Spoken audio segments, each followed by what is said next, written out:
नमस्कार बच्चों, कैसे हैं आप लोग? अच्छे हैं ना? 8वीं कक्षा के इस अवधि के लिए आप सभी का स्वागत करती हूँ।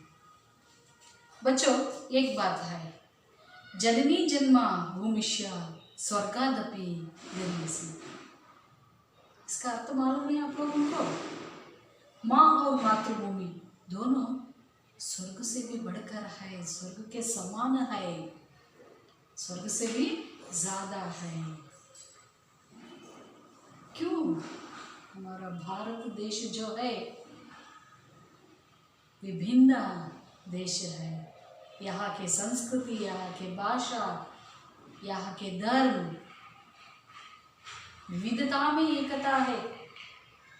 पूरे विश्व में भारत जैसे देश कहीं नहीं दे सकते हम, अल्वा मक्ले? जननी जन्मभूमिष्य ಸ್ವರ್ಗಾದಪಿ ಗರಿಯಸಿ ಅಂದರೆ ಹೆತ್ತ ತಾಯಿ ಆಗಿರ್ಬೋದು, ಗೊತ್ತ ತಾಯಿ ಅಂದರೆ ನಮ್ಮನ್ನೆಲ್ಲ ಭೂಮಿ ಸಾಕ್ತಾ ಇದ್ದಾಳಲ್ವ, ಸಲುತ್ತಾ ಇದ್ದಾಳಲ್ವ. ಎರಡೂ ಕೂಡ ಹೆತ್ತ ತಾಯಿ ಆಗಿರ್ಬೋದು, ನಮಗೆ ಆಶ್ರಯ ಕೊಟ್ಟಂತಹ ನಮ್ಮ ಮಾತೃಭೂಮಿ ಆಗಿರ್ಬೋದು, ಎರಡೂ ಕೂಡ ಸ್ವರ್ಗಕ್ಕಿಂತ ಮಿಗಿಲು ಅಂತಕ್ಕಂಥ ಮಾತನ್ನು ಇಲ್ಲಿ ಹೇಳ್ಬೋದು. ಯಾಕೆ ಮಕ್ಕಳೇ? ಯಾಕೆ ಅಂತಂದರೆ ನಮ್ಮ ಭಾರತ ದೇಶದ ಸಂಸ್ಕೃತಿ ಆ ರೀತಿ ಇದೆ. ನಮ್ಮ ಭಾರತ ದೇಶದಲ್ಲಿ ಅನೇಕತೆಯಲ್ಲಿ, ವಿವಿಧತೆಯಲ್ಲಿ ಏಕತೆಯನ್ನು ಕಂಡ್ಕೋಬೋದು. ಬೇರೆ ಯಾವ ರಾಷ್ಟ್ರದಲ್ಲೂ ಕೂಡ ಈ ರೀತಿಯ ಒಂದು ಸಂಸ್ಕೃತಿ ನಾವು ನೋಡಿರಲಿಕ್ಕೆ ಸಾಧ್ಯ ಇಲ್ಲ. ಇಡೀ ವಿಶ್ವದಲ್ಲಿ ನಮ್ಮ ಭಾರತ ದೇಶ ವಿಭಿನ್ನವಾದ ದೇಶ, ಪವಿತ್ರವಾದ ದೇಶ ಅಂತೇಳಿ ನಾವು ಹೇಳ್ಬೋದು. बच्चों, अब एक गाना सुनिए, बाद में मैं आपको पूछूंगी आप क्या देखा, क्या मालूम हुआ आपको. अच्छा बच्चों, एक गाना सुनेंगे.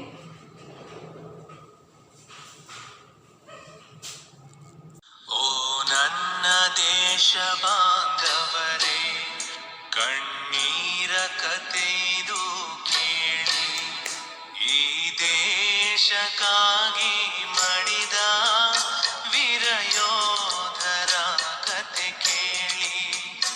ಓ ನನ್ನ ದೇಶ ಬಾಂಧವರೇ, ಕಣ್ಣೀರ ಕಥೆಯಿದು ಕೇಳಿ, ಈ ದೇಶಕ್ಕಾಗಿ ಮಡಿದ ವೀರಯೋಧರ ಕತೆ ಕೇಳಿ.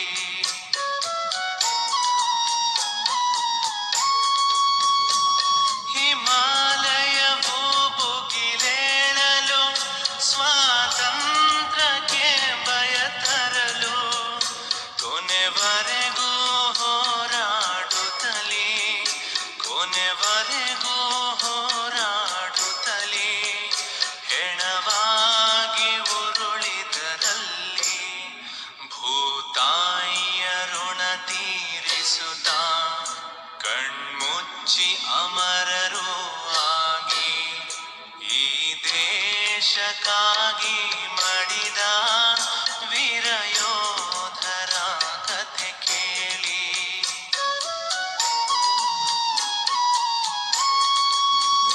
ದೇಶ ಆಚರಿಸಲು ದೀಪಾವಳಿ, ಗಡಿಯಾಚೆ ರಕ್ತದ ಓಕುಳಿ, ಮನೆಯೆಲ್ಲ ಸಂತಸವಿರಲು, ಮನೆಯೆಲ್ಲ ನಲಿಯುತ್ತಲಿರಲು, ಅಲ್ಲವರಿಗೆ ಮರಣದ ತೊಟ್ಟಿಲು, ವೀರ ಮರಣವೊಪ್ಪಿದ ಸೈನ್ಯಕ್ಕೆ ಅಶ್ರುತರ್ಪಣ ನೀಡಿ ಜನರೇ, ಈ ದೇಶಕ್ಕಾಗಿ ಮಡಿದ ವೀರಯೋಧರ ಕತೆ ಕೇಳಿ.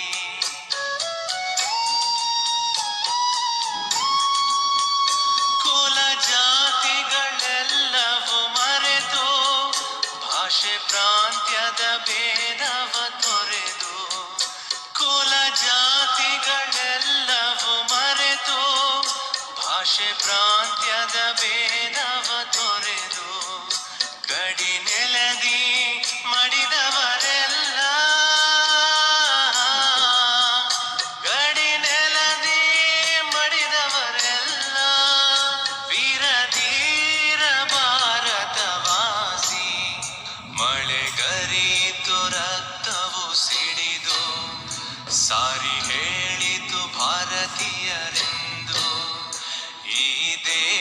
ದೇಶಕ್ಕಾಗಿ ಮಡಿದ ವೀರಯೋಧರ ಕತೆ ಕೇಳಿ.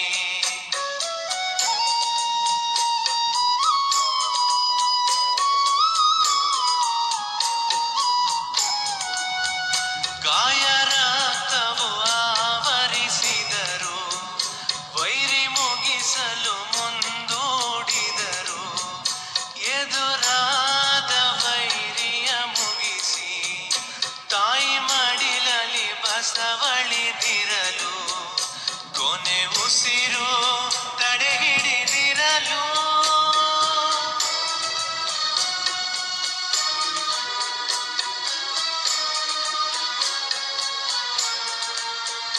ಕೊನೆ ಉಸಿರು ತಡೆ ಹಿಡಿದಿರಲು ಕೂಗಿ ಹೇಳಿದರು ಮಾತೊಂದ.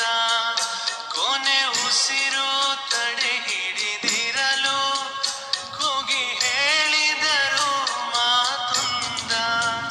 ಸುಖವಾಗಿರಿ ದೇಶದ ಜನರೇ,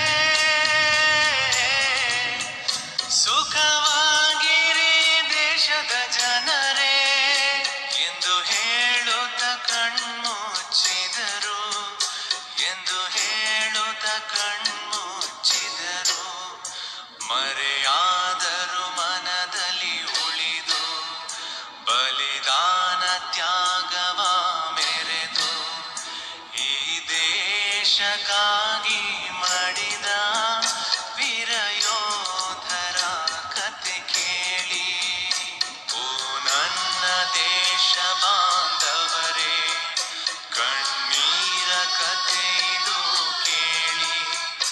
ಈ ದೇಶಕ್ಕಾಗಿ ಮಡಿದ ವೀರಯೋಧರ ಕತೆ ಕೇಳಿ.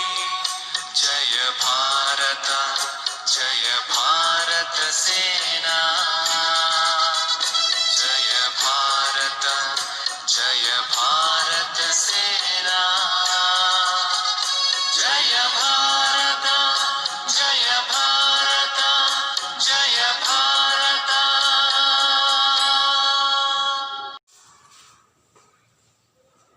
बच्चों, गाना सुन लिया ना आप लोगों ने? क्या मालूम हुआ? देशभक्त यानी सैनिक अपने देश के लिए प्राण त्याग दिए हैं। वीर कहानी सुनी है ना, हम लोगों ने वीर कहानी सुनी। बच्चों, आज 8वीं कक्षा के लिए तीसरा जो पाठ है, मेरा देश मेरी माँ, एक वीर योद्ध का कहानी, वीर सैनिक का कहानी। हमारे देश में सैनिक किसान देश का आधार स्तंभ माने जाते हैं। सैनिक हमारा देश को रक्षा कर रहे हैं, किसान हम लोगों को अन्न दे रहे हैं, है ना बच्चों? दोनों हम लोगों की रक्षा कर रहे हैं। आज हम 8वीं कक्षा के मेरा देश मेरी माँ पाठ के बारे में जानकारी प्राप्त करेंगे। यह एक कहानी है, मेरा देश मेरी माँ एक कहानी है और संकलित है, इकट्ठा किया हुआ, संग्रह किया हुआ। संकलित माने संग्रह किया हुआ। इस पाठ का आशय क्या है?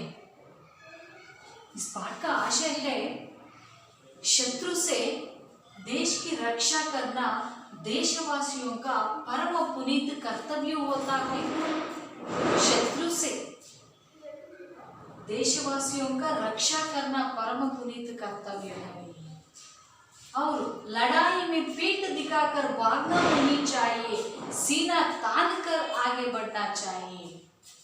लड़ाई में पीठ दिखाकर भागना नहीं चाहिए, सीना तान कर आगे बढ़ना चाहिए। और तभी तो वीर विजयमाला बांधते हैं। इस घटना से बच्चों में साहस और वीरता का भाव जगता है, वे अपने कर्तव्य के प्रति सजग हो सकते हैं। बच्चों, आप लोगों को पता है शत्रु सेना से लड़ना देश की रक्षा करना सैनिक वो कर रहे हैं.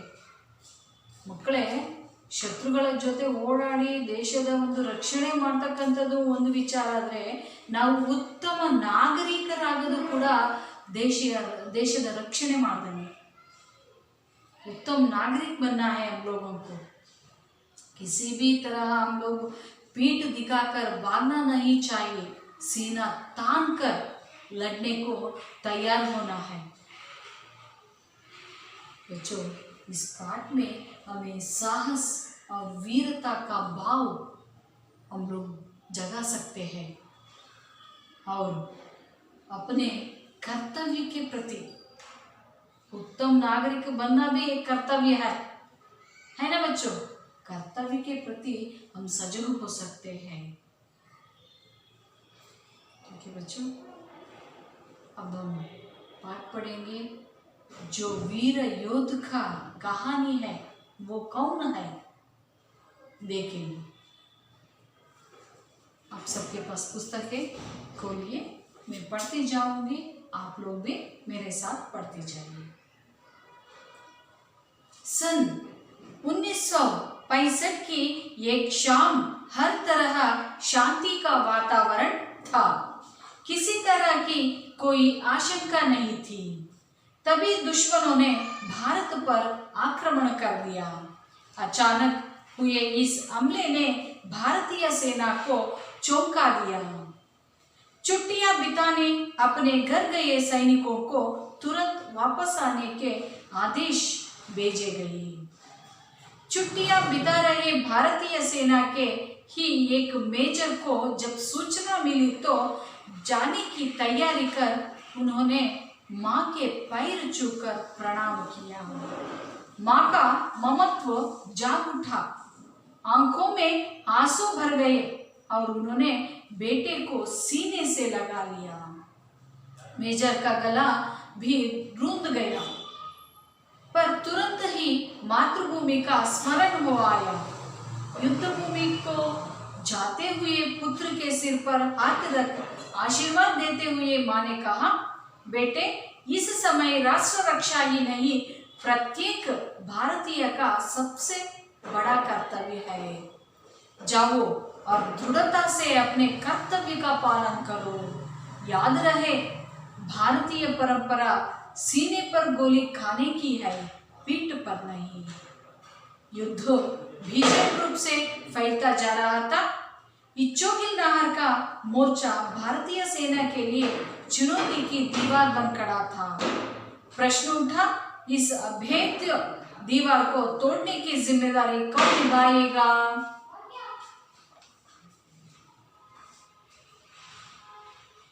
कार्य आसान नहीं था. सीधे मौत के साथ जूझना था. पर वीर कभी मौत के भय से पीछे हटते हैं क्या?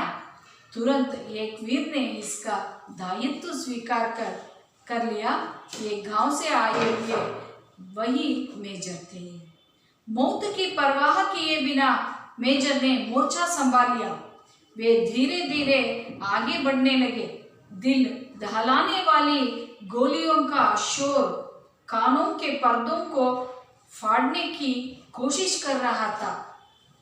मेजर पर देशभक्ति का जोश पूरी तरह छाया हुआ था. मौके का इंतजार किया जाए इतना समय भी नहीं था. इसलिए वे धड़ाधड़ गोलीबारी करते हुए दुश्मनों के टैंकों को ध्वस्त करते आगे बढ़ रहे थे. तभी दुश्मनों की कई गोलियां एक साथ सनसनाती हुई आई और मेजर के हाथ व पेट में घुस गई. मगर भारतीय परंपरा सीने पर गोली खाने की है, पीठ पर नहीं. माँ के ये शब्द प्रेरणा दे रहे थे. वे चोट की परवाह किए बगैर आगे बढ़ते रहे और गोलियां आकर उनके सीने में घुसती गई.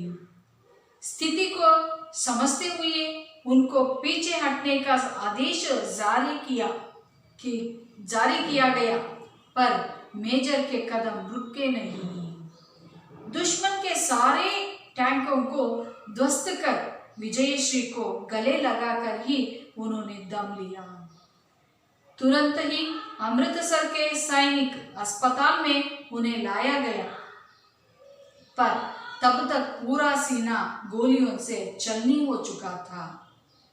रूंधे गले से अधिकारियों ने पूछा, आपकी कोई अंतिम इच्छा है? गोलियां सीने में कसक रही थी, पर मेजर ने चेहरे पर मुस्कान लाते हुए कहा, हाँ है। मेरी मां तक संदेश पहुंचा देना, तुम्हारे बेटे ने गोलियां सीने पर ही खाई है, पीठ पर नहीं। जानते हैं ये बहादुर कौन है? ये भारतीय सेना के अफसर मेजर आशाराम त्यागी थे, जिन्होंने मां के वचनों का पालन करते हुए अपनी मातृभूमि की रक्षा के लिए प्राणों की फांसी लगा दी। दीपक बुझ गया, पर उसकी अमर ज्योति युगों तक देशभक्तों को राह दिखाती रहेगी। बच्चों, पाठ सुना ना? अब इसमें कठिन शब्द है, उन कठिन शब्दों का अर्थ मालूम करेंगे। अच्छा बच्चों, हमला, इसका अर्थ है आक्रमण। चौंका देना, चकित करना, विस्मित करना। ममत्व, ममता। रूंध जाना, गदगद होना। अभेद्य, जिसको तोड़ा ना जाए। जूझना, लड़ना। दायित्व, जिम्मेदारी। मौत, मरण। संभालना, भार ऊपर लेना, संकट से बचाना। दिल दहलाना, भयभीत होना। इंतजार, प्रतीक्षा, राह देखना। ध्वस्त, नाश। ध्वस्त का अर्थ है नाश। बच्चों, शब्दों का अर्थ मालूम हुआ ना? पाठ के सारांश के ओर चलेंगे। पाठ का सारांश देखेंगे। बच्चों, एक दिन का शाम था। बच्चों, अब हम पाठ के सारांश की ओर जाएंगे। महान सैनिक आशाराम त्यागी कैसे वीर मरण प्राप्त किया देखेंगे। 1965 के एक शाम हर तरफ शांति का वातावरण था। 1965 कब? 1965 को एक शाम हर तरफ शांति का वातावरण था। किसी तरह की कोई आशंका नहीं थी। तभी दुश्मनों ने क्या किया? भारत पर आक्रमण किया। कोई शंका नहीं थे दुश्मन भारत पर आक्रमण करते हैं, ऐसे शंका कोई नहीं थी। तभी दुश्मनों ने क्या किया? भारत पर आक्रमण कर दिया। अचानक हुए इस हमले ने भारतीय सेना को चौंका दिया, चकित कर दिया, क्योंकि भारतीय सेना को भी मालूम नहीं था आक्रमण करते हैं, ऐसे मालूम नहीं था, इसलिए चकित हो गए। कुछ सैनिक छुट्टियां बिताने के लिए गांव गए हुए थे। उन लोगों को तुरंत वापस आने के लिए आदेश भेजे गए। छुट्टियां बिता रहे भारतीय सेना के ही एक मेजर को जब सूचना मिली तो जाने की तैयारी कर उन्होंने माँ के पैर छूकर प्रणाम किया। माँ, मुझे तुरंत आने का संदेश मिला है, क्योंकि भारतीय शत्रु सैन्य भारत पर आक्रमण किया है, इसलिए मुझे जाना है, मुझे आशीर्वाद दीजिए। ऐसे करके पैर छुए। माँ का ममत्व जाग उठा। युद्ध के लिए भेज रहे हैं ना, इसलिए माँ का ममता जाग उठा। आंखों से आंसू भर आए, आंखों से आंसू आने लगे, पर तुरंत ही मातृभूमि का आंसू भर आए और उन्होंने बेटे को सीने से लगा लिया। मेजर का गला भी रूंध गया, वो भी गदगद हो उठे मेजर, पर तुरंत ही मातृभूमि का स्मरण हो आए, देशभक्ति का स्मरण। बच्चों, युद्ध भूमि को जाते हुए पुत्र के सिर पर हाथ रखकर माँ कहती है आशीर्वाद देते हुए, बेटे, इस समय राष्ट्र रक्षा ही प्रत्येक भारतीय का सबसे बड़ा कर्तव्य है। रोना आ रही है माँ को, फिर भी माँ बेटे को आशीर्वाद देते हुए कहती है, बेटे, इस समय राष्ट्र रक्षा ही प्रत्येक भारतीय का सबसे बड़ा कर्तव्य है।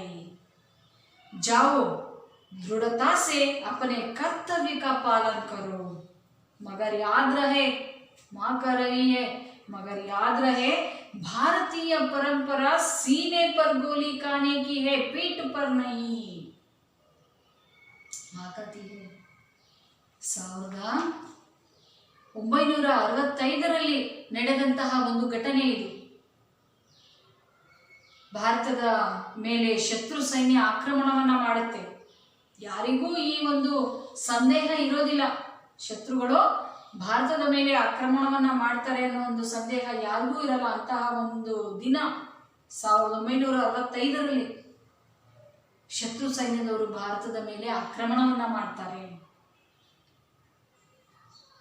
ರಜೆಗೆ ಹೋಗಿರ್ತಕ್ಕಂಥ ಎಲ್ಲ ಸೈನಿಕರಿಗೆ ಸಂದೇಶವನ್ನು ಕಳಿಸಲಾಗುತ್ತೆ, ಈ ರೀತಿ ಅಚಾನಕ್ಕಾಗಿ ಆಕ್ರಮಣವನ್ನ ಮಾಡಿದರೆ ನೀವೆಲ್ಲರೂ ಕೂಡ ವಾಪಸ್ ಬರಬೇಕು ಅಂತ ಹೇಳ್ತಕ್ಕಂಥ ಸಂದೇಶವನ್ನ ಕಳಿಸ್ಕೊಡ್ತಾರೆ। ರಜೆಯನ್ನ ಕಳೆಯೋದಕ್ಕೆ ಹೋದಂತಹ ಒಬ್ಬ ಮೇಜರ್ ಕೂಡ ಅವರಿಗೆ ಸೂಚನೆ ಸಿಗ್ತಾ ಇದ್ದಂತೆಲೇ ಅವರು ಹೊರಡೋದಕ್ಕೆ ಸಿದ್ಧರಾಗಿ ತಾಯಿಯ ಆಶೀರ್ವಾದವನ್ನು ಪಡ್ಕೊಳ್ಳೋಕ್ಕೆ ಅವರು ತಾಯಿಯ ಕಾಲಿಗೆ ಬೀಳ್ತಾರೆ। ತಾಯಿಯಲ್ಲಿರ್ತಕ್ಕಂಥ ಮಮತೆ ಅಂತಕ್ಕಂಥದ್ದು ಉಕ್ಕಿ ಬರ್ತದೆ, ಕಣ್ಣಲ್ಲಿ ನೀರು ಕೂಡ ತುಂಬುತ್ತದೆ। ಅವರು ಮಗನನ್ನು ಆಶೀರ್ವಾದ ಮಾಡ್ತಾ, ಜೊತೆಗೆ ಮಗನಿಗೂ ಕೂಡ ಬಹಳ ದುಃಖ ಆಗ್ತದೆ। ಆದರೆ ಮಾತೃಭೂಮಿ ದೇಶಭಕ್ತಿ ಅಂತಕ್ಕಂಥದ್ದು ಅವರಿಗೆ ಜಾಗೃತಗೊಂಡು ಯುದ್ಧ ಭೂಮಿಗೆ ಹೋಗ್ತಾ ಇರ್ತಕ್ಕಂಥ ಮಗನಿಗೆ ತಲೆಯನ್ನು ಸವರಿ ಆಶೀರ್ವಾದ ಮಾಡ್ತಾ ತಾಯಿ ಹೇಳ್ತಾರೆ ಏನಂತ, ಬೇಟೆ, ಈ ಒಂದು ಸಮಯ ಏನಿದೆ, ರಾಷ್ಟ್ರ ರಕ್ಷಣೆ ಮಾಡೋದು ಪ್ರತಿಯೊಬ್ಬ ಭಾರತೀಯನ ಬಹುದೊಡ್ಡ ಕರ್ತವ್ಯ ಆಗಿದೆ। ಹೋಗು, ನೀನು ದೃಢತೆಯಿಂದ ಹೋರಾಡು, ನಿನ್ನ ಕರ್ತವ್ಯ ಪಾಲನೆಯನ್ನ ಮಾಡು, ಆದರೆ ನೆನಪಿರ್ಲಿ, ಭಾರತೀಯ ಪರಂಪರೆ ಏನು ಗುಂಡಿಗೆ ಎದೆಯೊಡ್ಡಿ ನಿಲ್ಲೋದೇ ಹೊರತು ಬೆನ್ನು ತೋರಿಸಿ ಓಡೋಗೋದಲ್ಲ, ಇದು ನಿನಗೆ ನೆನಪಿರ್ಲಿ ಅಂತಕ್ಕಂಥ ಮಾತನ್ನ ತಾಯಿ ಹೇಳ್ತಾರೆ। युद्ध भीषण रूप से फैलता जा रहा था। इच्छोगिल नहर का मोर्चा भारतीय सेना के लिए एक चुनौती की दीवार बन खड़ा था। प्रश्न उठा, इस अभेद्य दीवार को तोड़ने की जिम्मेदारी कौन निभाएगा? युद्ध ಭಯಂಕರವಾಗಿ ಶುರುವಾಗ್ತಾ ಇದೆ। ಇಚ್ಚೋಗಿಲ್ ಮೋರ್ಚಾ ಏನಿದೆ, ಆ ಸ್ಥಾನ ಏನಿದೆ, ಅದು ಭಾರತೀಯ ಸೈನ್ಯಕ್ಕೆ ಒಂದು ಚಾಲೆಂಜ್ ಆಗಿತ್ತು। ಏಕೆ ಅಂತಂದರೆ ಆ ಒಂದು ಚಾಲೆಂಜ್, ಅಲ್ಲಿಂದ ಶತ್ರು ಸೈನ್ಯವನ್ನು ಹೇಗೆ ಹೊಡೆದೋಡಿಸೋದು ಅಂತಕ್ಕಂಥದ್ದು। ಆದರೆ ಅಲ್ಲಿಗೆ ಯಾರು ಹೋಗೋದು? ಈ ಅಭೇದ್ಯ ಮನೆ ಜಿಸ್ಕೋ ತೋಡು ನಾ ಜಾಯ್, ಈ ಒಂದು ಇದನ್ನ ಭಯಂಕರವಾಗಿ ನಡೀತಾ ಇದೆ ಯುದ್ಧ, ಅದನ್ನು ಯಾರು ಮುರಿಯೋದು, ಆ ಯುದ್ಧವನ್ನು ನಿಲ್ಲಿಸೋರು ಯಾರು ಅಂತಕ್ಕಂಥದ್ದು, ಅದರ ಜವಾಬ್ದಾರಿಯನ್ನು ಯಾರು ತಗೊಳ್ತೀರಾ, ಅಲ್ಲಿ ಯಾರು ಶತ್ರುಗಳ ಜೊತೆ ಹೋರಾಟ ಮಾಡೋದಕ್ಕೆ ಹೋಗ್ತೀರಾ ಅಂತಕ್ಕಂಥದ್ದು ಪ್ರಶ್ನೆ ಆಗಿತ್ತು ಅಲ್ಲಿ। ಕಾರ್ಯ ಆಸಾನ್ ನಹೀ ತಾ, सीधे मौत के साथ जूझना था। पर वीर कभी मौत के भय से पीछे है। तुरंत एक वीर ने इसका दायित्व स्वीकार कर लिया। एक घाव से आए हुए वही ಮೇಜರ್ पे ಕೆಲಸ ಅಷ್ಟು ಸುಲಭವಾಗಿರಲಿಲ್ಲ. ಸಾವಿನ ಜೊತೆ ಹೋರಾಡ್ತಕ್ಕಂಥದ್ದಾಗಿತ್ತು. ಆದರೆ ವೀರರು ಹಿಂದೆ ಸರಿತಾರ? ಖಂಡಿತವಾಗ್ಲೂ ಇಲ್ಲ. ಅಲ್ಲಿರ್ತಕ್ಕಂಥ ಒಬ್ಬ ವೀರ ಅದರ ಜವಾಬ್ದಾರಿಯನ್ನು ತಗೊಳ್ತಾರೆ. ಆ ವೀರನೇ ಹಳ್ಳಿಯಿಂದ ಬಂದಿರತಕ್ಕಂಥ ಮೇಜರ್. मौत की परवाह किए बिना मेजर ने मोर्चा संभाल लिया। वे धीरे धीरे आगे बढ़ने लगे। दिल दहलाने वाली गोलियों का शोर कानों के पर्दों को फाड़ने की कोशिश कर रहा था. ಏನಪ್ಪಾ ಅಂದ್ರೆ ಜೀವವನ್ನು ಲೆಕ್ಕಿಸದೆ ಮೇಜರು ಆ ಒಂದು ಸ್ಥಾನದ ಜವಾಬ್ದಾರಿಯನ್ನ ತಗೊಂಡು ಮುಂದೆ ಮುಂದೆ ಮುಂದೆ ಶತ್ರುಗಳ ಧೀರೆ ಧೀರೆ ಹಾಗೆ ಬಡ್ನೆಲೆಗೆ ಶತ್ರುಗಳನ್ನು ಹೊಡಿತಾ ಮುಂದೆ ಹೋಗ್ತಾ ಇದ್ದಾರೆ. ಆದರೆ ಎಷ್ಟು ಭಯಂಕರವಾಗಿತ್ತು, ಎಷ್ಟು ಹೆದರಿಕೆ ತರತಕ್ಕಂಥದ್ದಾಗಿತ್ತಪ್ಪ ಅಂತಂದರೆ ಆ ಗೋಲಿಗಳ ಶಬ್ದ ಏನಿದೆ, ಆ ಕಿವಿಯ ಒಂದು ಪರದೆಯನ್ನೇ ತಮಟೆಯನ್ನೇ ಹೊಡೆದಾಕುವಂಥ ಶಬ್ದಗಳು ಅಲ್ಲಿ ಬರ್ತಾ ಇತ್ತು. मेजर पर देशभक्ति का जोश पूरी तरह छाया हुआ था. मौके का इंतजार किया जाए इतना समय भी नहीं था, इसलिए वे धड़ाधड़ गोलीबारी करते हुए दुश्मनों के टैंकों को ध्वस्त करते आगे बढ़ रहे थे. मेजर पर देशभक्ति का जोश पूरी तरह छाया हुआ था. ದೇಶಭಕ್ತಿಯ ಒಂದು ಇದು ಅವರಲ್ಲಿ ಜಾಗೃತಗೊಂಡಿತ್ತು. ಯಾವುದೇ ಒಂದು ಸಮಯ ಕಾಯ್ತಕ್ಕಂಥ ಸಮಯ ಇರಲಿಲ್ಲ ಕಾಯ್ಕೊಂಡು ಕೂತ್ಕೊಳ್ಳೋದಕ್ಕೆ. ಅದಕ್ಕೆ ಅವರು ಕೂಡ ಗುಂಡುಗಳನ್ನು ಸುರಿಸ್ತಾ ಮುಂದೆ ಮುಂದೆ ಹೋಗ್ತಾ ಅವರ ಟ್ಯಾಂಕ್ಗಳನ್ನು ನಾಶ ಮಾಡ್ತಾ ಬಂದರು. ಅವರು ಇರ್ತಕ್ಕಂಥ ಜಾಗವನ್ನು ನಾಶ ಮಾಡ್ತಕ್ಕಂಥ ಬಂದರು. तभी दुश्मन की कई गोलियां एक साथ सनसनाती हुई आई और मेजर के हाथ व पेट पर घुस गई. मगर भारतीय परंपरा सीने पर गोली खाने की है, पीठ पर नहीं. माँ के ये शब्द प्रेरणा दे रहे थे. मेजर को दुश्मनों की गोली पीठ पर, हाथ पांव पर घुस गए थे. मगर मेजर को माँ के बात याद आई.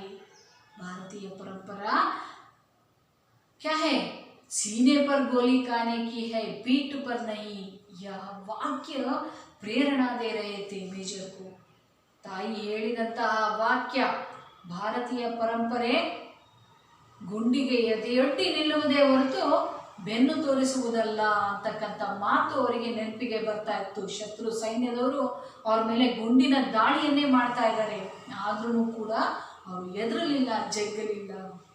वे चोट की परवाह किए बगैर आगे बढ़ते रहे और गोलियां आकर उसके सीने में घुसती गई. और ये चोट लगने पर भी वे परवाह नहीं किए. ಅವರಿಗೆ ಗಾಯಗೊಂಡಿದ್ರು ಕೂಡ ಅವರು ಏನೂ ಇದು ಮಾಡಲಿಲ್ಲ, ಹಿಂದೆ ಸರಿಲಿಲ್ಲ, आगे बढ़ते रहे और गोलियां आकर उनके सीने में घुसती गई. शत्रु के गोलियां मेजर के सीने पर घुसती गई. फिर भी वे परवाह नहीं करके आगे बढ़ रहे थे. स्थिति को समझते हुए उनके पीछे हटने का आदेश जारी किया गया, पर मेजर के कदम रुके नहीं. वहां के परिस्थिति इतना भयंकर था कि पीछे हटने के लिए आदेश दिया गया, फिर भी मेजर पीछे हटे नहीं. वे आगे बढ़ते रहे, उनके कदम रुकी नहीं, आगे बढ़ते रहे. दुश्मन के सारे टैंकों को ध्वस्त कर विजयश्री को गले लगाकर ही उन्होंने दम लिया. शत्रु सैनिक को, उनके टैंकों को नाश करके विजयश्री को गले लगाकर ही उन्होंने क्या किया? दम लिया. ಶತ್ರು ಸೈನ್ಯಗಳ ಟ್ಯಾಂಕ್ಗಳನ್ನು ಅವರ ಒಂದು ಜಾಗವನ್ನು ನಾಶ ಮಾಡಿದ ಮೇಲೆ ಮೇಜರು ಅವರ ಪ್ರಾಣವನ್ನು ಬಿಡ್ತಕ್ಕಂಥ ಪರಿಸ್ಥಿತಿ ಬರ್ತದೆ. तुरंत ही अमृतसर के सैनिक अस्पताल में उन्हें लाया गया. ತಕ್ಷಣ ಅವ್ರನ್ನ ಅಮೃತಸರದಲ್ಲಿರ್ತಕ್ಕಂಥ ಸೈನಿಕ ಆಸ್ಪತ್ರೆಗೆ ಕರೆದುಕೊಂಡು ಬರ್ತಾರೆ. पर तब तक पूरा सीना गोलियों से चन्नी हो चुका था. ಇಡೀ ದೇಹ ಅವರು ಗೋಲಿಗಳಿಂದ ತುಂಬಿ ಛಿದ್ರವಾಗಿತ್ತು. रूंधे गले से अधिकारियों ने पूछा, आपको कोई अंतिम इच्छा है? ಮುಂದೆ ಗಲಿಸಿ ಅಧಿಕಾರಿಯನ್ನೇ ಪೂछ रहे हैं. ಬಹಳ ದುಃಖಭರಿತವಾಗಿ ಅಲ್ಲಿರ್ತಕ್ಕಂಥ ಅಧಿಕಾರಿಗಳು ಕೇಳ್ತಾ ಇದ್ದಾರೆ, ನಿಮ್ಮ ಅಂತಿಮ ಇಚ್ಛೆ ಏನಾದ್ರು ಇದೆಯಾ? ಅವರೆಲ್ಲರಿಗೂ ಗೊತ್ತಾಯ್ತು, उन लोगों को मालूम हुआ ये बच नहीं सकते, इसलिए वे अंतिम इच्छा पूछ रहे हैं. गोलियां सीने में कसक रही थी पर मेजर ने चेहरे पर मुस्कान लाते हुए कहा. ಅಷ್ಟೊಂದು ಗುಂಡುಗಳು ಬಿದ್ದಿದ್ರು ಕೂಡ ಮೇಜರು ನಗ್ತಾ ಹೇಳ್ತಾ ಇದ್ದಾರೆ. क्या बोलते हैं? हाँ है, ಹೌದು ನನಗೆ ಅಂತಿಮ ಇಚ್ಛೆ ಇದೆ. मेरी माँ तक संदेश पहुंचा देना, ನನ್ನ ತಾಯಿಗೆ ಈ ಸಂದೇಶವನ್ನ ಕಳಿಸ್ಕೊಡಿ. तुम्हारे बेटे ने गोलियां सीने पर ही खाई है, पीठ पर नहीं. मेजर जी बोल रहे हैं. क्या बोल रहे हैं मेजर? मुझे अंतिम इच्छा है. क्या है?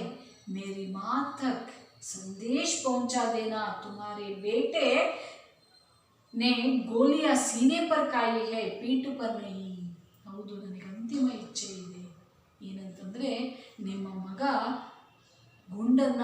ಗುಂಡಿಗೆ ಎದೆಯಡ್ಡಿ ನಿಂತೇ ಹೊರತು ಬೆನ್ನು ತೋರಿಸಲಿಲ್ಲ ಅನ್ನೋ ಒಂದು ಸಂದೇಶವನ್ನು ನೀವು ನನ್ನ ತಾಯಿಗೆ ತಲುಪಿಸ್ಬಿಡಿ. जानते हैं ये बहादुर कौन है? ये भारतीय सेना के अफसर मेजर आशाराम त्यागी. ये कौन है? भारतीय सेना के अफसर मेजर आशाराम त्यागी थे, जिन्होंने माँ के वचनों का पालन करते हुए अपनी मातृभूमि की रक्षा के लिए प्राणों की बाजी लगा दी. ಆ ಮಹಾನ್ ಸೈನಿಕ ಯಾರಪ್ಪ ಅಂತಂದರೆ ಮೇಜರ್, ಭಾರತ ಸೇನೆಯ ಅಧಿಕಾರಿ ಮೇಜರ್ ಆಶಾರಾಮ್ ತ್ಯಾಗಿ. ಅವರು ತಾಯಿಗೆ ಕೊಟ್ಟಂತಹ ವಚನ ಪಾಲನೆಯನ್ನು ಮಾಡಿ ಮಾತೃಭೂಮಿಯ ರಕ್ಷಣೆಯನ್ನು ಮಾಡಿ ತಮ್ಮ ಪ್ರಾಣವನ್ನು ಪಣಕ್ಕಿಟ್ಟರು. ಅಂತಹ ಮಹಾನ್ ವ್ಯಕ್ತಿ दीपक बुझ गया पर उसकी अमर ज्योति युगों तक देशभक्तों के राह दिखाती रहेगी. ಅವರು ವೀರ ಮರಣವನ್ನು ಹೊಂದಿದ್ರೂ ಕೂಡ ಅವರ ಒಂದು ವೀರತೆ ಏನಿದೆ ಅದು ಎಲ್ಲರಿಗೂ ಕೂಡ ತಿಳಿಯತಕ್ಕಂಥ ಮಾತನ್ನು ಇಲ್ಲಿ ಹೇಳ್ತಾ ಇದ್ದಾರೆ.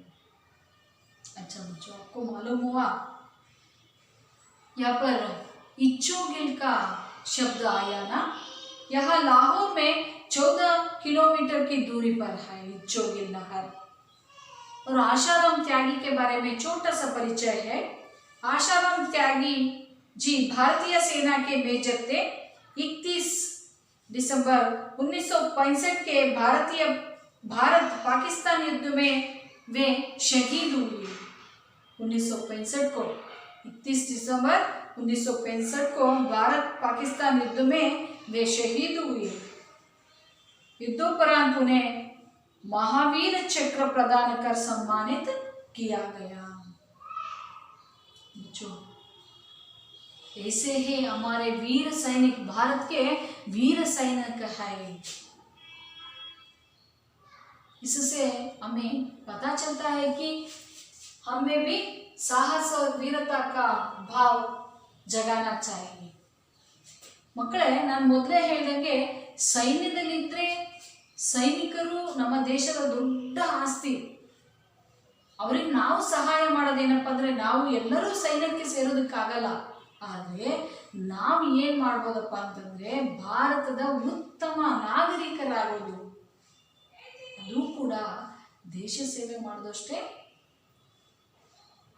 ಪ್ರಾಮುಖ್ಯತೆಯನ್ನು ಪಡ್ಕೊಳ್ಳುತ್ತೆ. ಉತ್ತಮ ನಾಗರಿಕರಾಗೋದು ಕೂಡ ದೇಶದ ರಕ್ಷಣೆ ಮಾಡೋಂಗೆ. ಹೌದಾ ಮಕ್ಕಳೇ? ತಿಳಿತಲ್ವಾ? ಅದಕ್ಕೆ ನಾನು ಹೇಳಿದ್ದು ನಿಮಗೆ, ಜನನೀ ಜನ್ಮಭೂಮಿಷ್ಯ ಸ್ವರ್ಗಾದಪಿ है ಜನನೀ ಜನ್ಮ ಭೂಮಿಶ ಸ್ವರ್ಗಾದಪಿ ಗರಿಯಸಿ ಅಂತಕ್ಕಂಥ ಮಾತನ್ನ जननी और जन्मभूमि दोनों स्वर्ग से भी बढ़कर है। इसलिए देश की रक्षा करना हम सबका बहुत बड़ा कर्तव्य है। बच्चों समझ में आया आप लोगों को? ठीक है, कुछ प्रश्न पूछो आप लोगों से। बोलते हैं भारत पर दुश्मनों का आक्रमण कब हुआ? 1965 को। अच्छा बच्चों, सन 1965 को हुआ।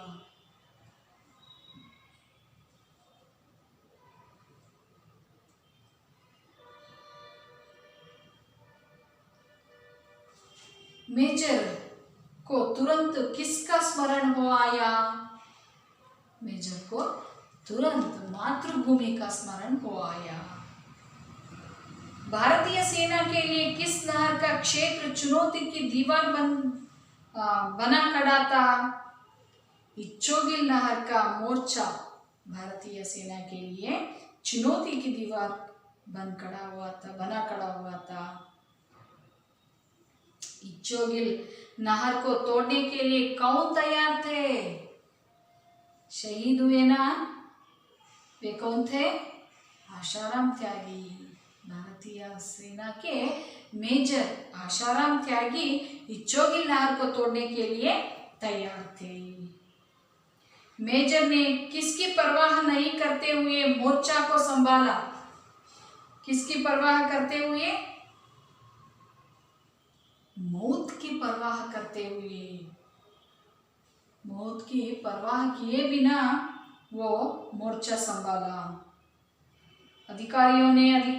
मेजर ने अधिकारियों से क्या कहा? हाँ, मेरी मां तक संदेश पहुंचा देना, तुम्हारे बेटे सीने पर गोली खाई है, पीठ पर नहीं। अच्छा बच्चों, मैं समझती हूँ कि आप लोगों को समझ में आया होगा। कुछ व्याकरण अंशों को देखेंगे अब। बोलेंगे ना आप लोग? ठीक है।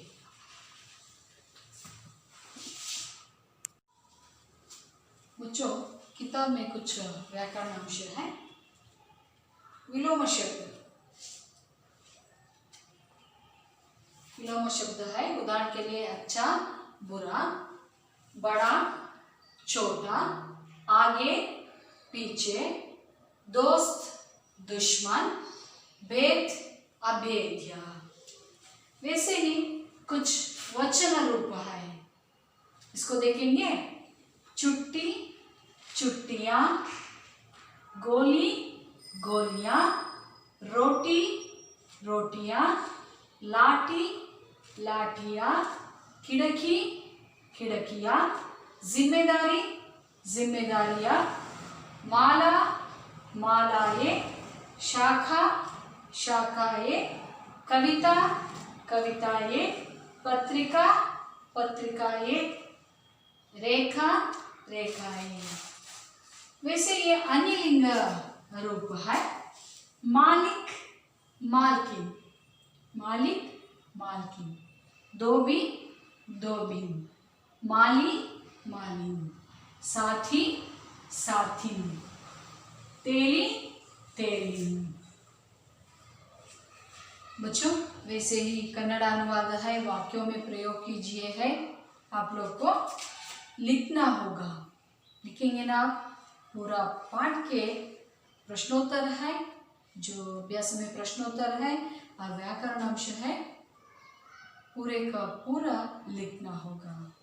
इसके साथ आपके लिए गृह कार्य के रूप में 2-3 वाक्य में जो प्रश्न है, सैनिकों को तुरंत वापस आने का आदेश अचानक क्यों दिया गया? वैसे ही युद्ध भूमि को जाते हुए पुत्र के सिर पर हाथ रखकर मां ने क्या आशीर्वाद दिया? लिखेंगे ना? ठीक है बच्चों, धन्यवाद।